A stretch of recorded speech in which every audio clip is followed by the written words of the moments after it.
Assalamualaikum warahmatullahi wabarakatuh. Perkenalkan, nama saya Siti Zulfa Soleha. Saya dari Prodi Manajemen dengan NIM 2892250169. Di sini saya akan menjelaskan tentang manajemen investasi dan portofolio di pasar modal.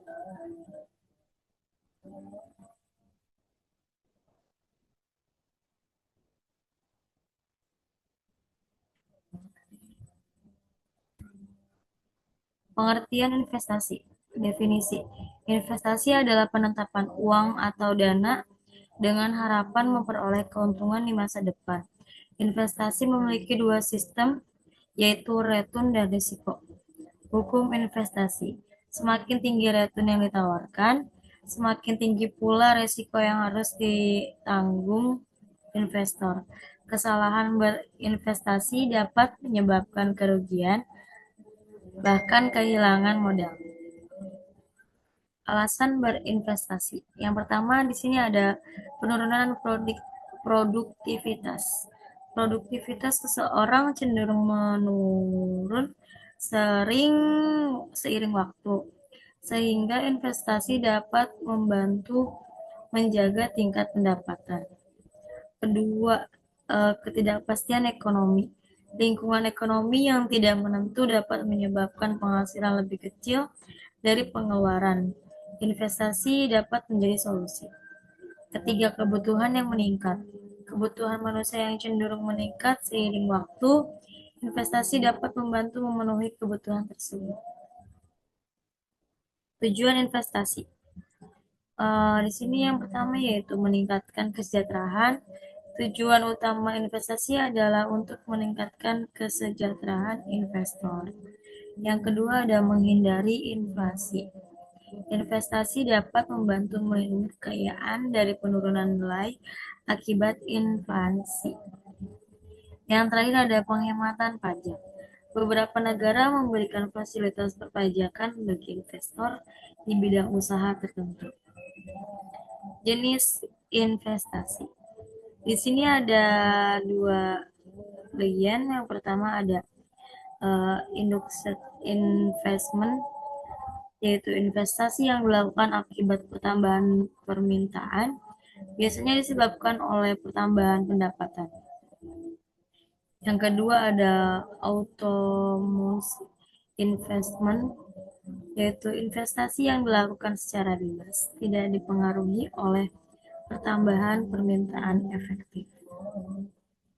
Bentuk investasi di sini terbagi menjadi 4 bagian. Yang pertama ada tabungan, yaitu menyimpan uang di bank dengan suku bunga tertentu, dapat diambil kapan saja. Yang kedua ada saham, kepemilikan atas sebuah perusahaan, memberikan hak atas dividen dan capital gain. Yang ketiga ada properti, investasi dalam bentuk tanah atau rumah, menghasilkan keuntungan melalui sewa atau penjualan. Yang terakhir yaitu emas, barang berharga yang diterima di seluruh dunia, harganya dipengaruhi oleh nilai mata uang asing dan inflasi. Tipe investasi terbagi menjadi 4 bagian. Yang pertama ada ACA Rupiah Equity Fund, investasi minimum 80% pada saham, memberikan hasil tinggi jangka menengah dan panjang dengan resiko tinggi. Yang kedua ada ACA Rupiah Management Fund, yaitu investasi pada saham, efek pendapatan tetap, dan pasar uang dengan proporsi seimbang, memberikan hasil optimal jangka menengah dan panjang dengan risiko sampai tinggi. Yang ketiga ada ACA Rupiah Stable Fund, investasi minimum 80% pada efek berpendapatan tetap, memberikan hasil stabil jangka menengah dan panjang dengan risiko rendah sampai sedang. Yang keempat, yang terakhir ada ACA USA Stable Fund, investasi minimum 80% pada efek pendapatan tetap dalam demonisasi dolar Amerika Serikat memberikan hasil stabil jangka menengah dan panjang dengan risiko rendah sampai sedang. Selanjutnya di sini ada model investasi di Indonesia terbagi menjadi 4 bagian juga. Yang pertama ada investasi di negara berkembang. Risiko investasi di negara berkembang lebih rendah dibanding dengan negara maju pada masa mendatang. Yang kedua ada pertumbuhan ekonomi. Pertumbuhan ekonomi yang relatif baik di negara berkembang mendukung investasi. Yang ketiga, rasio utang. Rasio utang yang lebih kecil dari negara berkembang dibandingkan dengan negara maju. Yang keempat, pertumbuhan pendapatan. Pertumbuhan pendapatan yang lebih tinggi di negara berkembang dibandingkan dengan negara maju. Selanjutnya di sini kita akan bahas nilai waktu uang dan legitimasi di pasar modal. Presentasi ini akan membahas konsep nilai waktu uang, atau time value of money, dan legitimasinya dengan pasar modal. Kita akan mengeksplor dasar-dasar konsep ini, perhitungannya dalam ekonomi konvensional, dan aplikasinya dalam berbagai aspek keuangan. Konsep dasar nilai waktu uang, pengertian. Time value of money menyatakan bahwa uang yang dimiliki saat ini lebih berharga daripada jumlah yang sama di masa depan. Karena uang saat ini dapat diinvestasikan untuk menghasilkan keuntungan. Dasar-dasar konsep. Konsep ini didasari oleh inflasi yang menyebabkan nilai uang berubah seiring waktu dan preferensi konsumsi saat terhadap konsumsi masa depan. Kedudukan nilai waktu uang di pasar modal. Perhitungan uang saham. Konsep nilai waktu uang digunakan untuk menghitung harga saham, mempertimbangkan nilai masa depan dari dividen yang akan diterima. Perhitungan harga obligasi. Konsep ini juga penting untuk menghitung harga obligasi, mempertimbangkan nilai sekarang dari pembayaran bunga dan nilai pokok yang akan diterima di masa depan. Yang terakhir ada analisis komparatif. Konsep ini membantu dalam analisis komparatif antara berbagai alternatif investasi, mempertimbangkan nilai waktu uang dari setiap pilihan. Time value of money dalam ekonomi konvensional. Yang pertama ada tingkat bunga. Tingkat bunga mencerminkan nilai waktu uang dalam ekonomi konvensional. Investor dapat menyimpan uang dan mendapatkan bunga yang merupakan kompensasi untuk penundaan konsumsi. Yang kedua ada tingkat bunga sederhana.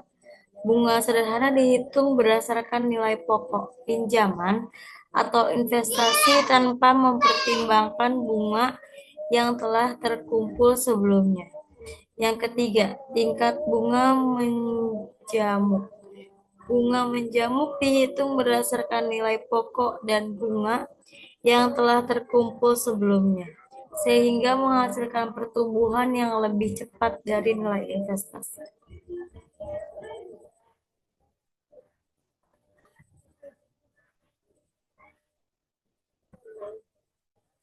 Nilai yang akan datang atau future value. Yang pertama ada future value atau nilai masa depan dari uang yang diinvestasikan saat ini, mempertimbangkan bunga majemuk. Yang kedua ada tingkat bunga. Tingkat bunga yang berlaku di pasar keuangan menentukan nilai masa depan dari investasi. Yang ketiga ada investasi kembali, yaitu asumsi bahwa bunga yang diperoleh investasi kembali untuk menghasilkan pertumbuhan yang lebih cepat. Nilai sekarang atau present value. Yang pertama ada present value, yaitu nilai sekarang dari uang yang akan diterima di masa depan, mempertimbangkan tingkat diskonto Yang kedua ada diskonto, memproses perhitungan nilai sekarang dari uang yang akan diterima di masa depan. Yang ketiga ada tingkat diskonto. Tingkat diskonto yang digunakan untuk menghitung nilai sekarang mencerminkan nilai waktu uang. Ketidakpastian arus kas masa depan. Yang pertama ada risiko. Arus kas masa depan tidak pasti beresiko, yang membuat nilai sekarang dari arus maaf, yang membuat nilai sekarang dari arus kas masa depan lebih rendah. Ketidakpastian dalam arus kas masa depan membuat investor lebih menghargai arus kas yang diterima saat ini. Aplikasi konsep nilai waktu uang.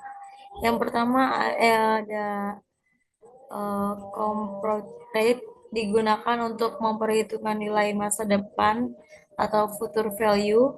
Yang kedua ada discount rate, digunakan untuk menghitung nilai sekarang atau present value. Yang ketiga ada trade off, menentukan pilihan antara menerima uang tunai sekarang atau di masa depan berdasarkan tingkat pengembalian investasi. Mungkin segitu saja yang bisa saya presentasikan. Kurang lebihnya mohon maaf. Wabillahi taufiq wal hidayah. Wassalamualaikum warahmatullahi wabarakatuh.